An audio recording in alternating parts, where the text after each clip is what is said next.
السلام علیکم، welcome to thoughts hacker. آج آپ لوگ دیکھ رہے ہوں گے کہ بیک گراؤنڈ ہی چینج ہے، ایک بندے کے بجائے دو بندے بیٹھے ہوئے ہیں۔ کافی دنوں سے میں سوچ رہا تھا کہ کوئی ایسا ٹاپک ہو جس پر ڈسکشن کی جا سکے، کیونکہ آپ لوگ جانتے ہیں کہ سوسائٹی میں ہر بندے کی اپنی ایک رائے ہے، اور اس رائے کو جاننا اور اہمیت دینا اتنا ہی ضروری ہے۔ تو آج کا جو ہمارا ٹاپک ہے وہ ہے پاکستان کے ایجوکیشن سسٹم کی موجودہ صورتحال، اور اس کو ڈسکس کرنے کے لیے ہمارے پاس ہیں میرے پیارے ہی دوست فہد افضل، جن کا تعلق سائیکالوجی ڈپارٹمنٹ سے ہے۔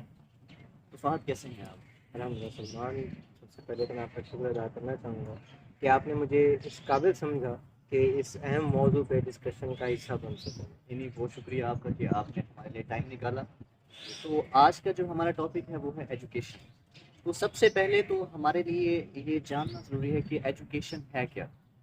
ایجوکیشن کس حد تک ہماری لائف کو افیکٹ کرتی ہے؟ اس تو لفظ ایجوکیشن جب ہم سنتے ہیں تو ہمارے مائنڈ میں ایک اسکول کی یا کالج کی یونیورسٹی کی ایک پوری پکچر بن جاتی ہے، بالکل۔ اور ایجوکیشن کا مطلب ہے لرننگ۔ اب لرننگ کس طریقے سے کہ ایک انڈیویجول کو اس قابل بنانا کہ وہ اپنی اسکلس کو یوٹیلائز کرتے ہوئے سوسائٹی میں ایڈجسٹ کر سکے، اپنی لائف کو مینٹین کر سکے اور سروائیو کر سکے۔ اور اگر ہم ایجوکیشن کے ایم کی بات کریں تو ایجوکیشن کا بیسک ایم ہی یہی ہے کہ ایک انڈیویجول کو باشعور شہری بنانا، کہ وہ اپنی صلاحیتوں کو استعمال کرتے ہوئے سوسائٹی کی ترقی میں، اپنی پرسنالٹی کی ڈیولپمنٹ میں اہم کردار ادا کر سکے۔ تو پاکستان کے ایجوکیشن سسٹم کے حوالے سے آپ کا کیا پرسپیکٹو ہے؟ دیکھیں، جو فی الحال جو پاکستان کا ایجوکیشن سسٹم ہے وہ اس کا ایجوکیشن سے اور سسٹم سے دونوں سے دور دور تک کوئی تعلق نہیں۔ نہ یہاں پہ ایجوکیشن کے ایمز پہ فوکس کیا جا رہا ہے، نہ یہاں پہ کوئی سسٹمائزڈ طریقہ ہے نالج دینے کا۔ جی یہاں کا ایجوکیشن سسٹم جو ہے وہ صرف میرے نزدیک تین کام کرتا ہے۔ آپ کے اندر نیگیٹو کمپٹیشن کو ظاہر کرتا ہے، آپ کے اندر ان ریئلسٹک گریڈس کی خواہش پیدا کرتا ہے، جی بالکل۔ اور کانسٹنٹ کمپیریزن، یہ چیز آپ کے مائنڈ میں آ جائے کہ آپ لگاتار کمپیریزن میں ہوتے دوڑ ریس لگی ہوتی ہے۔ یہی ریس بنا دی، جبکہ زندگی ایک دوڑ نہیں ہے، ہر شخص کا اپنا سفر ہے۔ اور ریس جو ہے یہ تو بزنس میں ہوتی ہے نا، تو مطلب ایجوکیشن سسٹم ایک بزنس ہونا یہ بالکل صحیح بات ہے، پاکستان کا جو ایجوکیشن سسٹم ہے وہ بزنس پہ ہی کام کر رہا ہے۔ بندہ بن چکا ہے، سوری ٹو سے۔ سوری ٹو سے لفظ اچھا نہیں ہے، لیکن یہی چل رہا ہے، ہر کوئی گریڈس کی دوڑ میں دوڑ رہا ہے۔ اگر ہم کسی بھی پاکستان کے کسی بھی انسٹیٹیوٹ میں چلے جائیں، چاہے وہ اسکول ہے، یونیورسٹی ہے یا کالج، تو آپ کو کوئی بھی ہیڈ آف دا انسٹیٹیوٹ یہ نہیں بتائے گا کہ ہم اپنے اسٹوڈنٹ کو یہ سکھا رہے ہیں یا اپنے اسٹوڈنٹس میں یہ اسکلس پیدا کر رہے ہیں، بلکہ اگر آپ اسکولس میں جائیں گے وہ کہیں گے کہ ہمارے پاس 150 بچوں نے 1100 میں سے 1100 لیے ہیں، آپ اپنے بچے کو لیں، ہم 1100 دلوا دیں۔ کالج میں جاؤ گے وہ بھی 1100 میں سے 1100، یونیورسٹی تو 4/4 جی۔ پریکٹیکل لائف میں آپ سے کوئی یہ نہیں پوچھتا آپ کے نمبرز کتنے ہیں، آپ کی مشکلات یہ پوچھ کے نہیں آتی کہ ہاں بھائی تمہارا A+ گریڈ تھا یا C گریڈ۔ تو جو آپ یہ ٹاکسک کمپٹیشن کی یا کمپیریزن کی بات کریں تو سائیکالوجی کے حوالے سے اگر ہم دیکھیں تو ہیومن ایبیلیٹیز کا تو کوئی کمپیریزن ہے ہی، کمپیریزن تو بنتا ہی نہیں ہے۔ تو یہ ایک چیز ان ایکسیپٹیبل ہے، اور ایک غلط رخ لیا جا رہا ہے اس چیز کو۔ اچھا فہد، یہ بتائیں کہ جو اب انٹرمیڈیٹ اور میٹرک کا جو رزلٹ آیا ہے، اس میں ہم لوگوں نے دیکھا کہ کئی اسٹوڈنٹس کے مارکس 1100 آؤٹ آف 1100 آئے ہیں، اور بہت سے اسٹوڈنٹس ایسے ہیں کہ جو ایکسپیکٹ نہیں کر رہے تھے کہ اتنے مارکس آئیں گے، اور کچھ اسٹوڈنٹس ایسے جنہوں نے محنت کی ان کے مارکس نہیں ہیں۔ اور اب اس وجہ سے کئی اسٹوڈنٹس جو ہے وہ اسٹریس ہیں، کافی زیادہ ٹینسڈ ہیں، ان کو نہیں سمجھ میں آ رہا کہ ان کو کیا کرنا چاہیے۔ تو اس وجہ سے آپ کیا رہے؟ دیکھیں، یہ جو بیسیکلی کرائٹیریا ہوتا ہے آپ کے ریزلٹ کا، آپ کے ایگزامس کا، یہ ایک اسیسمنٹ ہوتی ہے جاننے کے لیے کہ آپ کے پاس نالج کتنا ہے، آپ کتنے اچھے طریقے سے کام کرتے ہیں، کتنے پروڈکٹیو ہیں آپ، ایک شخص کتنا پروڈکٹیو ہے، اس چیز کو ایسیس کرنے کے لیے آپ کے ایگزام ہوتے ہیں۔ ہمارے جو ایگزام ہیں وہ تو شروع سے اس چیز کے اسیسمنٹ نہیں کرتے۔ جس طرح کے ایگزامس ہوئے اس میں بھی کوئی خاطر خواہ خیال نہیں رکھا گیا تھا، کوئی ایک کرائٹیریا نہیں تھا چیکنگ کا، نہ کرائٹیریا تھا مارکس دینے کا. تو اس کی وجہ سے جو حقدار تھے کچھ کے مارکس بہت کم آئے اور کچھ کے بہت زیادہ بھی آئے، اور اس کی وجہ سے میرٹ جو ہے اس کا اسکیل ہی خراب ہو گیا، ڈگمگا گیا. تو یہ رزلٹ تو ایک بڑی ہی عجیب سچویشن اس نے کریٹ کر دی ہے کہ اسٹوڈنٹس جو ہیں، ایک تو میرٹ بہت اپ ہو گیا ہے، اس کے بعد اسٹوڈنٹ پریشان ہے کہ وہ کریں گے. ٹھیک ہے، اب ان کو لگ رہا ہے کہ ان کے مارکس بہت زیادہ آ گئے ہیں تو وہ بہت کچھ اچیو کر سکتے ہیں، جبکہ آگے جو لیٹر آن لائف میں جو ان کے پرابلمز آئیں گی، جو سچویشن فیس کریں گے، اس کے بالکل برعکس ہو.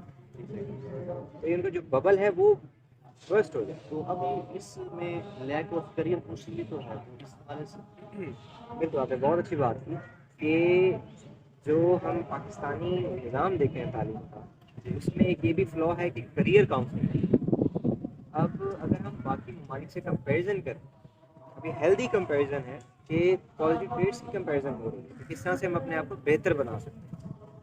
باہر کے ممالک میں ایک چیز ہے ٹرم کیریئر کاؤنسلنگ. بچپن سے بچوں کو اسپیشلسٹ کے اندر رکھا جاتا ہے، آبزرویشن میں رکھا جاتا ہے کہ ان کے پازیٹیو ٹریٹس کیا ہیں، کیسے وہ معاشرے کے ایک پروڈکٹیو سٹیزن بن سکتے ہیں. ان کی انٹیلیجنس انٹیلیجنس کو، ایموشنل انٹیلیجنس، آئی کیو، ای کیو، ایموشنل کوشنٹ، انٹیلیجنس کوشنٹ، وہ سب کچھ چیز کو دیکھا جاتا ہے. اس کے بانڈس کس طرح کے ہیں، ریلیشن شپس کیسے بلڈ اپ کرتا ہے وہ بچہ. ہر شخص ڈاکٹر یا انجینئر نہیں بنتا، سوسائٹی ڈاکٹر انجینئر سے نہیں بنی، اور بھی بہت سے شعبے ہیں جن سے سوسائٹی بنتی ہے.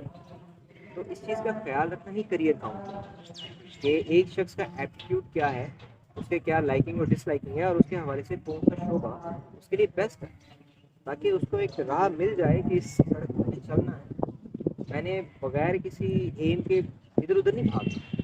ٹھیک ہے. اب یہ کریئر کاؤنسلنگ تو ٹھیک ہے، ایجوکیشن انسٹیٹیوشن کی رسپانسبلٹی ہے. اب اسٹوڈنٹس کو سپورٹ کرنے کے حوالے سے، ان کا مورائل اپ کرنے کے حوالے سے پیرنٹس کا کیا رول ہے؟ کیونکہ ہم دیکھتے ہیں کہ بہت سے لوگ وہ کلیش ہوتا ہے اپنے پیرنٹس سے کہ ہمیں پیرنٹس جو ہے نہیں سمجھتے، یا ہم اپنی رائے کا اظہار جو ہے وہ ان سے نہیں کر سکتے. تو اس حوالے سے میرا خیال ہے ان کی بھی جو کاؤنسلنگ ہے وہ زیادہ ضروری ہے کہ پیرنٹس کو بھی سمجھنا چاہیے کہ ان کا بچے کا ایٹیٹیوڈ کیا ہے، کہاں پر وہ انٹرسٹ لے رہا ہے. اس بارے میں کیا کریں گے؟ پیرنٹس کا بہت ہی بنیادی رول ہے. ٹھیک ہے، ایک بچے کے لیے اس کی تمام دنیا جو ہے وہ اس کے ماں باپ کو، اگر وہ اپنے ماں باپ سے کٹ آف ہو جاتا ہے تو اس کو کچھ نظر نہیں آتا. اور اسی غم میں، ڈپریشن میں لوگ سوسائڈس کر لیتے ہیں، سوسائڈس کی طرف چلے جاتے ہیں. کیوں؟ کیونکہ ان کے پاس ایک کوئی شخص نہیں ہوتا جو انہیں گائیڈ کر سکے، انہیں کمفرٹ دے سکے. تو اپنا فیوچر نظر ہی نہیں آتا، فیوچر نہیں نظر آ رہا ہو. جب اس کی زندگی کی دو سب سے بڑی پرسنالٹی وہی اسے اپنے قریب نہیں لگ رہی، نہیں لگ رہا کہ وہ اس کا ساتھ دے رہی ہیں، تو اس کے پاس اور کوئی وجہ نہیں رہ جاتی. تو ڈی موٹیویٹ ہو جاتا ہے، مایوس ہو جاتا ہے. انزائٹی ڈس آرڈر جو ہیں، آپ کے ڈپریشن کے ڈس آرڈر جو ہیں، آپ کے سوسائڈس جو ہیں، وہ بہت زیادہ رول ادا کرتی ہیں کہ بھائی پیرنٹس سپورٹیو تھے کہ نہیں.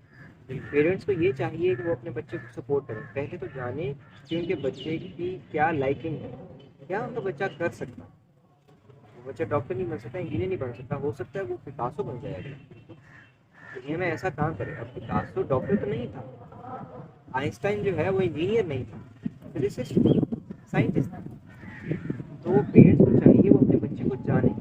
اور کریئر کاؤنسلنگ میں یہ ایک چیز بھی رکھی جاتی ہے کہ بچے کے ساتھ ساتھ ان کے والدین کی کاؤنسلنگ کی جاتی ہے، تاکہ وہ بچے کو انوائرمنٹ ملے جس سے وہ ایک اچھا شہری، باشعور شہری بن سکے. تو میرے لحاظ سے تو پیرنٹس کا رول بہت اہم ہے، اور انہیں سپورٹیو ہونا چاہیے، سمجھنا چاہیے بجائے کہ سزائیں. اس حوالے سے اسٹوڈنٹس کی کیا رسپانسبلٹیز ہے، انہیں اس چیز سے کیسے نکلنا ہے اور اپنے آپ کو کیسے جاننا ہے، وہ اپنا کیا رول پلے کر سکتے ہیں اسٹیپ کے حوالے سے، ڈیولپمنٹ کے حوالے سے؟ دیکھیں، ایک ہم جتنا مرضی اس سسٹم کو کرٹیسائز کر لیں، at the end of the day ہمیں اسی سسٹم کا حصہ بننا ہے. انہیں اسکولس کالجز سے آگے مارکس لے کے ہی آپ یونیورسٹیز میں جاتے ہیں. ٹھیک ہے، اور ہر کسی کے بس میں نہیں ہوتا کہ وہ باہر جا کے پڑھ سکتے. فائنینشیل ایشوز ہوتے ہیں، اور بھی بہت سے ایشوز ہوتے ہیں. تو ہمیں یہ سب سے پہلے تو یہ جاننا چاہیے کہ میٹرک کے فیز میں ہمیں اپنے آپ کو ایکسپلور کرنا، رٹے سے ہٹ کے مارکس نہیں لینے چاہیے. سب سے پہلے آپ جانیں کہ آپ کے انٹرسٹ کیا ہے، آپ کا پیشن کیا ہے. آپ نے پوری زندگی دینی ہے ایک فیلڈ کو، تو یہ سوچ سمجھ کے فیصلہ کرنا چاہیے. پوری زندگی آپ نے اپنی دینی ہے، تو اس میں انٹرسٹ ہونا چاہیے. آپ انٹرسٹ جانیں، اس سے ریلیٹڈ آپ یونیورسٹی دیکھیں کہ کس طرح سے میں ٹاپ ناچ ایجوکیشن حاصل کر سکتا ہوں اپنے اوپر، تاکہ میں اور بہتر بنوں، پھر اس میں آپ ایفرٹ ڈالیں، اس میں آپ پھر ایفرٹ کریں۔ یعنی کہ مائنڈ سیٹ بہت ضروری ہے، آپ یہ مائنڈ سیٹ بہت ضروری ہے۔ دیکھیں آپ ایملیسلی زندگی میں کامیاب نہیں ہو، آپ نے زندگی اچھی گزارنی ہے، آپ کے پاس ایک ایم ہونا چاہیے، آپ کے پاس راستہ ہونا ایک تو یہی ایگزامپل ہے کہ آپ روڈ پہ جا رہے ہو اور آپ کو پتہ نہیں کہ آپ چاہیے۔ جی بالکل، جب آپ کو منزل کا نہیں پتا آپ سفر کیسے کریں گے؟ پھر آپ سفر میں سفر کریں گے انگریزی والا، تو اس سفر سے بچنے کے لیے آپ کے پاس ایک نقشہ ہونا چاہیے، نقشہ نہیں ہے تو جو منزل ہے وہ مختص اس کا ہونی چاہیے۔ تعین ہونا ضروری ہے کہ آپ نے یہاں پہنچنا ہے۔ بالکل، تو سب سے پہلے تو اسٹوڈنٹس اپنی منزل کو سوچیں کہ وہ چاہتے کیا ہیں، ان کا کیا شوق ہے، وہ کون سی فیلڈ میں جانا چاہتا ہے۔ آرکیٹیکچر کی فیلڈ ہے، آرٹس ہے، سائنس ہے، انجینئرنگ ہے، میڈیا ڈیزائن ہے، بہت سی فیلڈز ہیں آج کل تو ماشاء اللہ بہت زیادہ ہے بہت پہلے زیادہ سے۔ فیلڈ ہے، لوگوں کو پتہ ہی ہے تو یار یہ فیلڈ ہے، اسی بالکل، کر رہے ہیں۔ انٹرمیڈیٹ آپ کر لیں، یونیورسٹی جائیں تب جا کے پتہ چلے گا کہ فیلڈز اتنی ہیں، صحیح ہے۔ یہ بھی ایک فلاء اور انٹرمیڈیٹ کے اسٹوڈنٹس کو ایسا لگتا ہے کہ یار انجینئرنگ اور میڈیکل کے علاوہ کوئی فیلڈ ہے ہی نہیں ہے جہاں پر وہ اپنا فیوچر سیکیور دیکھ سکیں۔ جی بالکل، حالانکہ اس کے علاوہ بھی بہت سی فیلڈز ہیں جو بہت اچھا ارننگ پوٹینشیل بھی دیتی ہیں آپ کو، اس کے ساتھ ساتھ آپ کو ایک پیس آف مائنڈ بھی ہوتا ہے، کیونکہ ہماری ایکسپلوریشن نہیں ہے، اتنی نالج نہیں ہے، اویئرنیس نہیں ہے، ایکسپوجر نہیں ہے، اس لیے وہ بچہ وہیں کا وہیں رہ جاتا ہے، اور جو دوسرا آگے گیا ہاں بھائی یہ کر لو وہی کر لیتا ہے، اور وہ ایک عجیب سی سچویشن ہے، ایملیسلی زندگی گزار۔ Thank you so much for آپ نے ٹائم دیا، بہت اور بہت شکریہ آپ نے مجھے بلایا۔ تھینک یو سو مچ۔ خدا حافظ۔